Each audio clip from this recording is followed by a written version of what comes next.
여러분 안녕하십니까? 부동산 공법의 박구서입니다. 자, 이번 시간은 부동산 공법이 무엇인지 오리엔테이션 시간으로 갔습니다. 그래서 첫 번째는 뭘 살펴본다? 부동산 공법이 무엇인지 부동산 공법의 우리 개념 정리를 먼저 하도록 하죠. 그래서 부동산 공법의 개념에 대해서 먼저 살펴봅니다. 두 번째, 부동산 공법은 다른 법에 비해서 어떠한 특성을 갖는지 부동산 공법의 특성에 관한 걸 두 번째로 살펴보자. 저는 부동산의 특성. 자, 세 번째는 그럼 이런 부동산의 특성에 맞춰 우리 공인중개사로서 시험 공부를 어떻게 해야 되는지, 그러면 부동산 공부에 대한 수험 전략에 대해서 여러분들에게 간단하게 정리하도록 하죠. 자, 이게 부동산 공법이 무엇인지를 살펴보는 가장 기본적인 거다.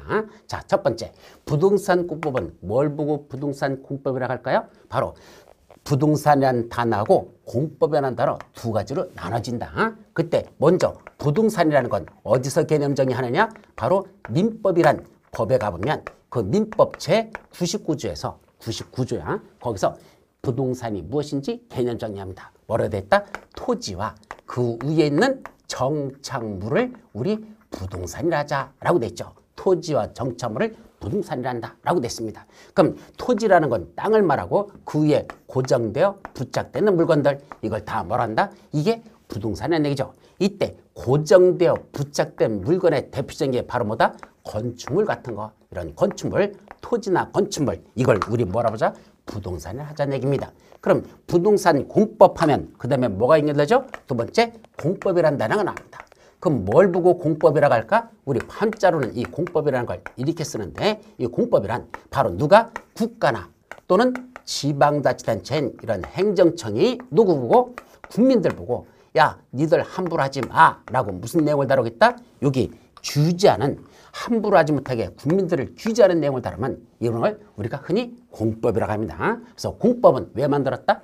국가질서 또는 사회질서를 유지하기 위해서 만드는 겁니다. 즉 국민들 개개인이 함부로 하지 못하도록, 왜? 국가질서 전체를 유지해서. 그래서 이런 공법을 만들어 놓고, 그때 국민들한테 하지 말라고 규제했는데 이걸 뭐하는 국민이 있으면, 위반하는 국민이 있으면 그 위반하는 국민에 대해서는 무슨 규정을 둔다? 처벌할 수 있는 이런 규정을 두고 있는 것, 이런 것이 일반적으로 그걸 공법이라고 합니다. 그럼 부동산 공법이라는 말을 합쳐버리면 무슨 용어가 나오죠? 바로 국민들이 갖고 있는 뭐가 있는데, 토지나 또는 건축물 같은 뭐가 있다? 부동산이 있어요. 누가 갖고 있는 거? 국민들이 갖고 있는 토지나 또는 건축물들이 있는데, 이거 자기 거라고 지멋대로 하게 내버려 둘까? 함부로 하지 못하게 할까? 함부로 하지 못하게 규제하는 법, 그걸 무슨 법을 한다? 부동산 공법이라고 표현하죠. 자, 한번 예를 들어보자. 여기에 어디가 있더냐? 어떤 지역에 가봤더니 이런 지역에 지금 토지들이 있는데, 이 땅들이 있는데, 이 토지에 대한 무슨 바람이 불고 있다? 투기적 바람이 불고 있습니다. 왜요? 조만간에 여기가 개발될 거랍니다. 그럼 개발된다면 사람들이, 사러 오는 사람들이 많겠죠. 그럼 값이 오르겠죠? 그럼 올랐으니까 얼마 정도 돼서 이걸 값을, A라는 사람이 갖은 땅을 B한테 팔았습니다. 그때 B는 사가지고 조금 지나니까 또 값이 오르네? 그럼 B는 또 누구한테 판다? C한테 값을 올려서 또 팔겠죠. C는 다시 누구한테? D한테 또 올려서 팔고. 이런 식으로 단기간 내에 가격이 급등하면서 전매가 계속 이루어진다면 여기는 결국 뭐 된다? 이건 바로 한마디로 투기화된다, 이런 얘기입니다. 그럼 이 투기 세력들이 들어온 걸 막기 위해서 어떤 조치가 필요한다? 여기다가 뭘 지정합니까? 토지거래 허가구역이라는 걸 지정합니다. 여기다 뭐 지정한다? 토지거래 허가구역이라는 걸 지정해놓고, 이 안에서 일정한 토지를 거래하려면 뭐 받고 하란다? 허가 받고 하라라는 구역을 지정한 거죠. 그럼 A라는 사람이 이 갖고 있던 토지를 B한테 거래하려면 함부로 거래하면 된다, 안 된다? 안 된다는 얘기입니다. 그때는 이걸 가지고 누구한테 가라? 허가권자. 원칙은 시장운수 구청장이라는 자인데, 그 사람들한테 가지고 가서 우리가 이렇게 둘이 거래하려고 하는데 이렇게 거래해도 될까요? 라고 뭐가 들어간다? 허가 신청이 들어갑니다.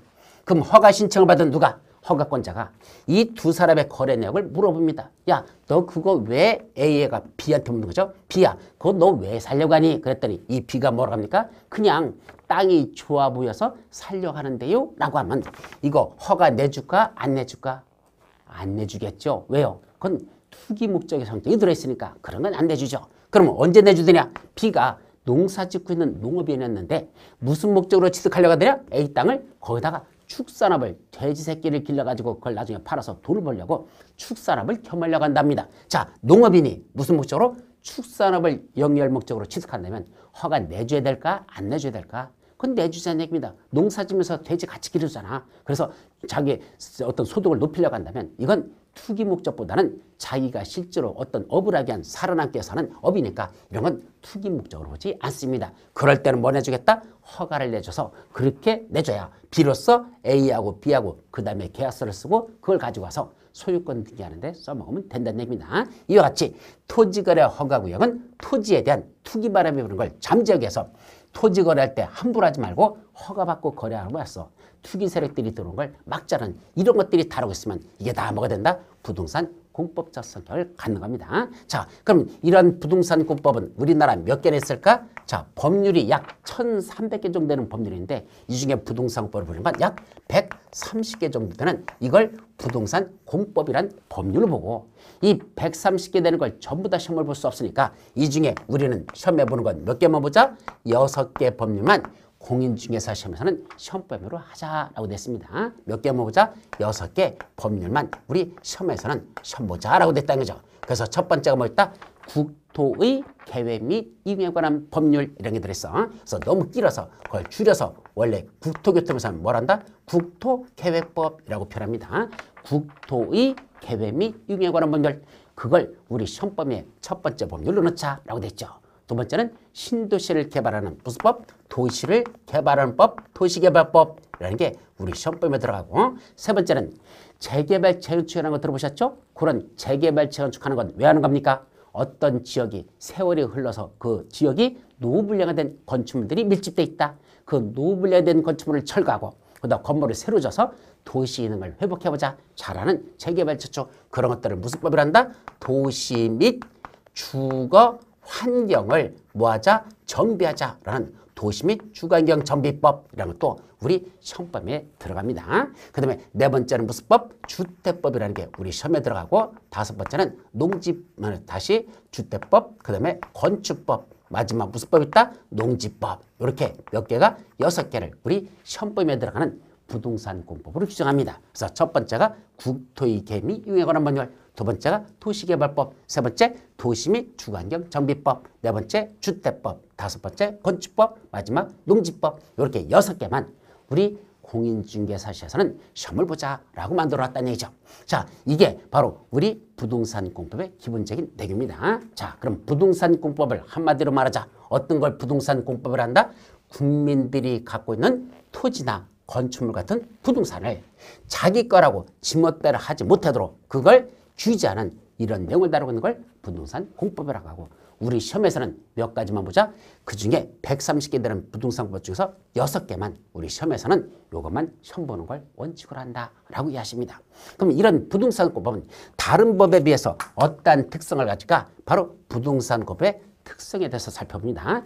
다른 법에 비해서 어떤 특성을 갖느냐 얘기입니다. 자, 첫 번째는 어떤 특성이 있을까요? 첫째, 부동산공법은 내용이 너무 어렵습니다. 거기 나오는 용어들이 도대체 여러분들이 평균적으로 들어보지 않은 용어들이죠. 그래서 첫 번째는 어떤 특성을 갖는다? 용어가 너무 어렵다. 왜 어려울까요? 여기 나오는 용어는 우리가 일반적인 세상에서 쓰는 용어가 아닙니다. 우리가 살아가면서 주변에서 듣는 용어가 아니죠. 자, 사람들이 살아가면서 어떤 문제가 발생했을 때 그런 걸 해결하려고 만든 건 우리 시험법에 들어가는 바로 민법이거든요. 그 민법에 나오는 용어는 우리가 통상적으로 듣는 용어들입니다. 살아가면서. 근데 이 부동산공법은 누가 써먹는 용어다? 바로 국가나 요 지방자치단체가 국민들 보고 이래라 저래라는 규제하는 내용을 다루다 보니까 행정청인 이 국가나 지방자치단체가 써먹는 용어지 우리가 일반적으로 듣는 용어가 아니라는 얘기죠. 그래서 부동산 공법에 나오는 용어는 일반적인 용어가 아니고 행정청이 써먹는 용어니까 그 담당 공무원들이나 잘 알고 있는 용어지 여러분들이 이전까지 몇십 년 동안 살아오면서 이거 몰라도 살아오는데 전혀 지장이 없었던 그런 용어들만 나온다는 얘기입니다. 그러다 보니까 말귀를 못 알아들어요. 저기 나오는 말이 무슨 말인지 못 알아듣는다. 그래서 부동산법이 너무 어렵다라는 거. 그래서 그 말귀를 빨리 알아듣는 거. 이것이 제일 급선무라는 거. 자, 이것이 첫 번째 공법의 특성이죠. 자, 두 번째 부동산 공법에서는 첫째 내용이 너무 많습니다. 용어만 어려운 게 아니라 내용도 너무 많다. 내용이 너무 많다라는 게 문제가 있습니다. 이때 내용이 얼마나 많을까? 예, 우리 시험에서는 부동산권법이 하나의 단일법만 시험 보는 게 아니라 몇 개 법을 본다? 6개 법을 다 묶어놓고 이걸 공인중개사 시험법에 들어간답니다. 그래서 이걸 실제로 우리 여기에 들어있는 내용을 그대로 다 책으로 쓰신 분이 있었어. 그래서 옛날에 그 책으로 쓴 그 책이 몇 페이지가 나오는지 아십니까? 무려 1200페이지나 나오다는 점. 그럼 부동산권법에 나오는 내용을 다 집어넣고 그걸 시험 범위로 만들면 그게 무려 1200페이지나 되는데 우리 공인중개사 시험에서는 부동산권법만 시험 보는 거 아니잖아요. 1차에서 민법도 해야 되죠. 학계론도 해야 되죠. 2차에서 중개사법 해야 되죠. 공시법 해야 되죠. 세법도 해야 되죠. 그러다 보니까 공법만 1200페이지 공부한다는 건 현실적으로 불가능하죠. 그래서 이 내용이 너무 많아서 1200페이지 되는 이 내용을 다 공부한다는 건 현실적으로 사실 불가능합니다. 또 그걸 다 알을 필요도 없습니다. 그러나 내용이 너무 많다는데 공법에 부담감을 느낄 수밖에 없습니다.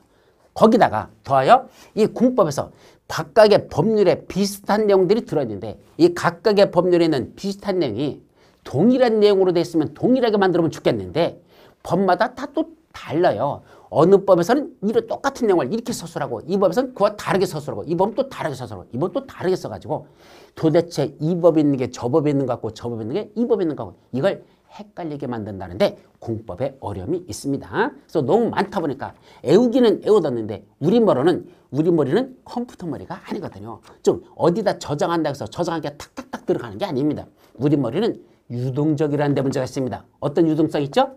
자, 어떤 내용에 대해서 구분해서 요 법에 있는 거하고 요 법에 있는 거하고 이 법에 있는 걸 구분했어. 요거다 요거, 요거다 요거, 요거다 왔어. 그래서 세 가지가 딱 구분됐죠. 자, 드디어 정리했어.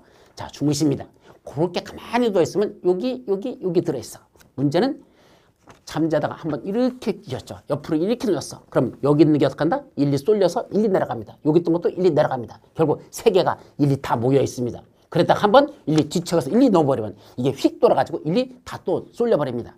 아침에 있나 보면 여기 있는 게 저기가 있고 저기 있는 게 여기가 있고 뒤집박두 돼가지고 어젯밤에 애워놓긴 애워놨는데 그게 저기 있는 건지 이건지 이게 헷갈려 버리는 거. 이게 보통 여러분들의 정상적인 머리다 이 소리입니다. 그래서 공법이 어려운 얘기가 바로 내용이 너무 많기 때문에 그걸 머릿속에서 정리한다는 대로 자꾸 뒤집어진다는 거. 이래서 공법이 어렵다라는 게 두 번째입니다. 자, 세 번째는 숫자와 관련된 문제가 너무 많습니다. 숫자가 너무 많다는 얘기입니다. 이때 숫자가 얼마나 나올까? 다른 법에 비해서 상당히 많이 나옵니다. 그러다 보니까 3년 또는 2년 또는 1년, 어떤 때는 330, 어떤 때는 100, 어떤 때는 200, 어떤 때는 33,000 또는 어떤 때는 300만 뭐 이런 식으로 숫자 내려가는 게 워낙 많이 나오기 때문에 특히 나이 드신 분들한테는 이거 완전히 또 공부하기 힘들어집니다. 젊을 때는요. 숫자 외우는 게 잘 외워지지만 나이 드시면 무대뽀로 숫자 외우는 건 참 힘들어진다는 거. 그게 여러분들을 너무 힘들게 합니다. 그래서 여러분들 머리는 초딩이 머리도 아닙니다. 그죠? 그래서 우리 초등학생들 머리 뭐죠? 초딩이라고 하죠. 중학생을 뭐라죠? 중딩이라 합니다. 고등학생을 뭐란다? 고딩이라고 합니다. 그럼 여러분들은 뭘까? 노딩입니다. 이게 문제입니다. 머릿속에 있는 게 입이 늙어버려가지고 그냥 집어넣는 족족 빠져나가 버립니다. 그거 일주일이나 가면 다행입니다. 일주일이 아니라 2시간도 못 가는 경우가 있어요. 첫 시간에 설명드리고 셋째 시간에서 물어봤더니 벌써 머릿속에서 빠져버렸습니다. 이게 바로 뭐한다? 여러분들의 머리는 망각의 세계를 너무 좋아한다는 데 문제가 있죠. 고등학교 다닐 때 공부하던 거 생각하시고 여기 오신 분들 큰 오산입니다. 그때는 그래도 내 머리가 돌아가던 머리였지만 지금은 완전히 머리가 됐다? 돌이 돼 있어가지고 이게 제대로 암기도 안 되고 또 하나 정리도 되기가 힘들다는 거. 그래서 여러분들 머리는 뭘 기준으로 한다? 노딩이를 기준해서 강의할 수밖에 없습니다. 그래서 이런 초딩이, 중딩이, 고딩이 수준으로 강의했다가는 여러분들 하나도 이해가 안 되니까 여러분들 머리는 이미 뭐 됐다? 이미 노후불량이 됐다는 걸 전제해 놓고 강의를 하고 그 수준에 맞춰서 하니까 여러분들 너무 힘들게 생각하시면 따라올 수 있습니다. 그래서 숫자 외우는 방법도 있고 그 특징들이 있어요. 그것만 잘 정리하면 그렇게 어렵지 않게 또 조치할 수 있습니다. 자, 네 번째, 부동산권법은 어떤 특성을 갖는다? 예외가 너무 많습니다. 예외가 너무 많다. 자, 우리 민법 같은 거 보면 거의 원칙으로 이루어지고 예외는 조금씩 이루어져 나가거든. 그러니까 머리가 원칙만 외울 수 있는 머리만 돼도 나머지 따라하기 어렵잖아. 근데 이놈의 부동산권법은 원칙이 있으면 반드시 뭐가 있다? 예외가 나옵니다. 원칙 해놓고 예외 이렇게 나오죠. 그 다음에 예외에 또 뭐가 있다? 예외에 예외가 또 나옵니다. 더 나가서 그놈의 예외에 또 예외가 있습니다. 그럼 나중에 머리가 막 돌아버려요. 우리 용어 중에서 제일 힘든 용어가 뭔지 아십니까? 긍정문이라는 걸 그냥 쓰면 돼. 자, 나는 사람을 죽이지 않았다. 이렇게 쓰면 되잖아. 근데 뭐죠? 나는 사람을 죽이지 않았다고 볼 수 없다.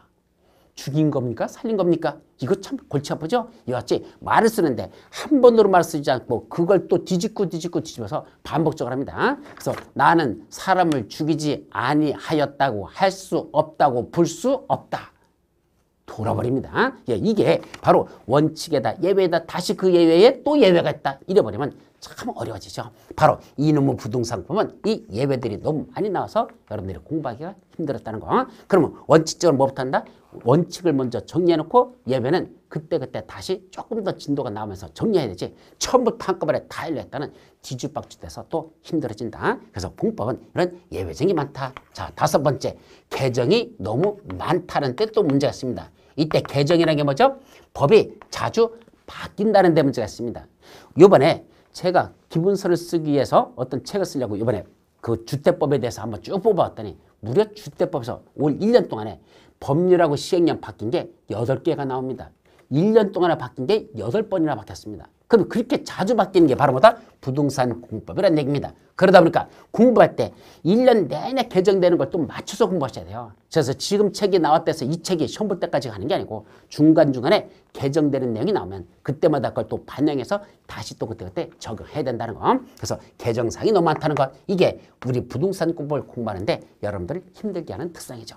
자, 그러면 이 부동산 공법의 이 특성인 이 어려움을 여러분들이 극복하는 방법, 그게 바로 뭐다? 공법의 수험 전략으로 들어가죠. 자, 먼저 부동산 공법을 정복하려면 용어가 너무 어렵다 그랬죠? 이걸 정복하는 방법은 뭐밖에 없다? 사실은 반복밖에 없습니다. 반복. 그래서 어려운 용어를 자꾸 반복적으로 습득하라. 그래서 여러분들이 극복하는 법이 없고, 또 하나 어려운 용어는 자꾸 소리내서 공부하십시오.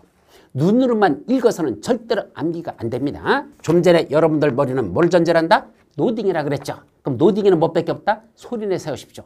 여러분들 머리나 저 머리나 노딩이 된 지는 오래됐습니다. 그런 사람들은 뭐밖에 없다? 소리내 세웁니다. 저도 개정되는 내용을 강의하기 위해서는 저도 애워야 되고 이해해야 되잖아. 근데 암기가 잘 안 될 때는 뭐 한다? 소리내서 안방문 걸어 잠궈놓고 큰 소리다 소리내 세웁니다. 그래야 입으로 나가면서 귀를 통해서 머릿속에 전달이 돼서 그게 암기가 되지. 눈으로만 읽을 용어는 절대 하지 말고 큰 소리 내서 용어를 자꾸 반복하라. 그래서 용어만 정리해도 부동산 공부의 50%는 정복한 겁니다.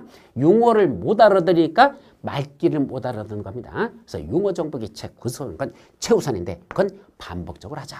자, 2번째. 내용이 너무 많습니다. 그 많은 내용을 다 공부할까? 그럴 수 없죠. 줄이자는 얘기입니다. 얼마 정도 줄이면 될까? 제가 볼 때는 부동산 공법은 약 230페이지 정도만 여러분들이 공부하시면 웬만한 분량은 이 속에 다 들어있다라고 정리합니다. 그래서 내용이 너무 많은 걸 다 공부할 수는 없고 아까 무려 대략 기본서로 다 쓰면 1200페이지 나온다 그랬죠. 그럼 1200페이지를 다 공부하는 게 아니라 그중에 줄여서 약 230페이지 정도만 여러분들이 공부하십시오. 그러면 시험 문제 약 80점에서 85점을 맞을 수 있는 요 분량이 230페이지 분량 속에 들어있습니다. 그래서 요 정도를 갖고 우리가 반복적으로 돌린다. 이것이 여러분들이 목표하는 이 점수인데 이것까지 맞을 필요도 없습니다. 공법은 몇 점만 맞으면 되죠? 60점만 맞으면 공법은 여러분들 목표에 도달하는 겁니다. 그럼 60점을 맞으려면 어떻게 하면 되죠? 요 맞을 수 있는 요거에 몇 프로만 공부하자? 70% 내지 80%만 우리가 공부를 합니다. 이걸 다 외운다는 것도 불가능하잖아. 230페이지. 이걸 다 공부할 정도면 대단한 거죠. 그 중에서 소화를 100% 시키는 건 불가능하니까 70 내지 80% 정도만 쫓아가자. 그러면 그게 몇 점짜리가 나온다? 60점이 나오니까 요 정도만 목표로 해서 우리가 공부하면 충분하다. 그걸 여러분들이 이해하셔야 됩니다. 자, 3번째. 숫자가 너무 많다 그랬습니다. 그럼 이 숫자는 뭐밖에 없다? 처음에 외워지기가 잘 않습니다. 그래서 자꾸 하다 보면 나중에 뭐가 나온다? 일정한 법칙이 나와요. 그래서 숫자를 비교해서 정리도 하고 이 법칙에 의해서 대략 이럴 때는 이렇게 되는구나 저럴 때는 저렇게 되는 그 법칙에 맞추고 또 암기하는 방법이 별도로 암기하는 방법이 여러 가지가 있어요. 나중에 외우다 보면 뭐 드는다? 3.1절 날 프랑스 파리에 갔더니 3.1이라는 숫자로 프랑스 8.2 나왔죠? 그랬더니 그 프랑스에 있는 그 주택단지 안에 가보니까 거기 여자들이 살고 있는데 2년 중에 1년이 삼삼하더라. 그래서 프랑스 가면 여자들이 많이 이쁜가 봐요. 그래서 몇 년 중에 두 년 중에 한 년이 삼삼하다. 2133. 두 년 중에 한 년이 삼삼하답니다. 근데 주택단지 밖에 나가보니까 거기는 몇 년 중에 무려 3년 중에 2년이나 이쁘더라. 이렇게 표현합니다. 그럼 주택단지 안에서는 2년 중에 한 년만 삼삼했는데 왜 주택단지 밖에서는 3년 중에 2년이나 이쁠까? 이유는 화장빨 때문에 그렇습니다. 예, 주택단지 안에서는 화장도 안 하고 그냥 잠잔 부수숙한 모습으로 쓰레기 버리려고 쓰레기바 끌고 나왔잖아. 그러니까 그는 2년 중에 한 년만 삼삼합니다. 근데 주택단지 밖에 나갈 때는 쓰레기바 끌고 나갑니까? 아니야. 옷 싹 빼입고 화장도 쫙 하고 나가잖아. 그때는 2년 중에 아니라 3년 중에 2년이나 이쁘답니다. 여기 31이라는 숫자, 81이라는 숫자, 2133, 2년 중에 한 년, 33, 그 다음에 끝에 3년 중에 2년, 31이라는 숫자가 나죠. 이게 어떤 숫자인지 나중에 하나의 법칙으로서 그걸 외우는 방법이야. 그렇게 외우면 숫자 외우는데도 그렇게 어려움 없습니다. 3.1절날 프랑스 파리에 갔는데 2년 중에 한 년이 주택단지에서 삼삼했지만 주택단지가 아닌 밖에서는 3년 중에 2년이 그렇다. 나중에 도시 및 주관경 정비법이 있다 그랬죠? 거기서 외우는 방법 중에 하나입니다. 이런 식으로 숫자 외우는 방법이 따로 있으니까 그런 식으로 외워나가도 여러분들 크게 무리수는 없다. 그렇게 해야 합니다. 자, 그 다음에 예외적인 내용이 너무 많다 그랬죠? 그러면 이 예외가 많은 건 얼마나 나더냐? 보통은 우리 법주문에 보면 이렇게 문장이 나가다가 괄호가 쳐져 있어요. 그래갖고 괄호 속에 뭐뭐는 제외라는 말이 나오고 그 다음에 문장이 연결됩니다. 자, 괄호 속에 있는 뭐뭐는 제외라는 것, 이건 결국 뭘 말한다? 이건 예외적인 사항이죠. 그럼 처음에는 뭘 외워야 된다? 이걸 처음부터 외우는 건 여러분들 힘듭니다. 그래서 먼저 뭐부터 한다? 먼저 원칙을 먼저 외워놓고 요 예외적인 건 어느 정도 공부가 돼서 그때 다시 정리해 나간다는 거. 이게 대략 15문제 정도가 이 예외에 있는 게 출제되기 때문에 공부 안 할 수는 없습니다. 그러나 이건 나중에 어느 정도 정리되고 나서 예외는 정리해 나간다라고 이해하시죠. 또 개정되는 내용이 너무 많은데 특징이 뭐더냐? 당해년도에 자 우리 27회 시험은 2016년도죠? 2016년도 그때 개정되는 내용은 시험문제에서 생각보다 적게 납니다. 그래서 당해년도에 개정된 건 당해년도 시험문제에서는 그렇게 많이 나지 않을까. 아주 중요한 것들 꼭 알아야 될 것에서 그런 거 이해는 그렇게 크게 신경 쓰지 않아도 되고 그 전년도까지 냈던 내용들이 보통은 시험문제에서 개정되게 많이 출제되는 거. 그래서 개정되는 내용은 꼭 이해는 해야 되지만 중요한 거 위주로 해당 연도에 개정되는 건 중요한 거 위주로만 정리하고 그 전년도까지 했던 것들이 그것이 시험 문제에서는 많이 출제된다는 거. 그래서 그런 식으로 여러분들이 정리해 나겠죠. 그래서 수험 전략은 부동산 공부는 이 방대한 분량을 한꺼번에 공부하는 건 어렵기 때문에 여러분들하고 저하고 호흡이 맞아야 됩니다. 그래서 제가 너무 여러분들 수준은 뭐에다 맞춘다? 노딩에다 맞춰서 갈 겁니다. 여기 20대도 강의 들으시고 뭐지만 저는 나이 드신 분들을 전제로 해놓고 그분들이 이해할 수 있는 거 가장 중요한 거 위주로 하면서 기초부터 강의하다 보면 자칫 실수하는 게 뭐더냐? 저는 맨날 떠들다 보니까 여러분도 당연히 알고 있는 줄 알고 저도 착각하는 거였어. 이게 바로 가르치는 사람들의 가장 오류를 범하는 겁니다. 그래서 여러분들은 아무것도 모르는 백지 상태라는 걸 전제를 해놓고 거기서 하나씩 올라가는 단계를 밟도록 그렇게 하는 것이 최선의 강의니까 저도 거기에 맞춰가지고 여러분들 이 어려운 군법을 하나하나 맞춰가도록 그렇게 하겠습니다. 그래서 저하고 같이 호흡을 맞춰가면서 가시다 보면 여러분들이 목표하는 것까지는 도달할 것이고 그래서 강의는 어떻게 이루어진다? 자, 각 6개 법률마다 이 지도가 있어요. 그래서 이걸 지도에다가 사진에다가 그 중요한 내용들을 전부 다 이렇게 표시해서 가점은 시각적 효과를 높여가지고 여러분들 강의를 쫓아오도록 할 것이고 매주 자료 주는 것들이 이런 따로 자료 주는 게 있는데 이건 여러분들 공부하는데 꼭 도움이 될 수 있는 별도로 이런 자료를 드릴 겁니다. 그리고 나중에 보면 이제 특강도 이루어지겠는데 그런 특강은 어떤 자료를 쓴다? 자, 이런 식으로 해서 칼라로다 만드는 특강 자료도 있습니다. 이게 공법 전체가 이게 14페이지 안에 다 들어있습니다. 이걸 넘어가 보면 첫 번째가 국토이계 및 임에 관한 법률이 나오는데 이게 한 면, 두 면, 한 장 더 넘어서 4면 정도면 국토이계 및 임에 관한 법률이 다 들어있습니다. 이렇게. 그 다음에 한 장 더 넘어가면 도시개발법이 나오는데 이게 2페이지 속에 다 들어가고 그 다음에 도시 및 주관경 정비법도 2페이지면 되고 그 다음에 건축법, 주택법 이렇게 해서 다 한 면씩에 다 이게 한 장에 다 들어가도록 이렇게 만듭니다. 그리고 마지막은 농지법은 반쪽만 들어가도록 이런 식으로 해서 약 13페이지 정도 분량만 돼도 여러분들이 전체적으로 공부할 수 있는 그런 분량들을 잡을 수 있습니다. 그래서 공법은 워낙 방대하기 때문에 뭐한다? 줄여가는 작업. 여러분들 수준에 맞도록 얼마큼 줄여갈 것이냐. 너무 줄여버리면 시험 문제에서 이룰 수 없고 줄여가되 최대한 시험 문제는 80점 내지 85점 맞도록 하되 그 안에서 최대한 줄여서 여러분들의 부담을 줄여가는 작업. 그게 저하고 여러분들과 같이 해나갈 사업이 아닌가 이렇게 생각합니다. 그래서 지금부터 이제 부동산 공부에 대해서는 저하고 같이 맞춰나가면서 호흡이 맞아야 돼요. 여러분들 수준과 제 수준과 맞춰나가면서 그렇게 한다면 어렵지 않게 공법도 전복할 수 있다는 걸 마지막으로 말씀드리면서 오늘 오리엔테이션은 여기서 마치도록 합니다. 자, 여러분 감사합니다.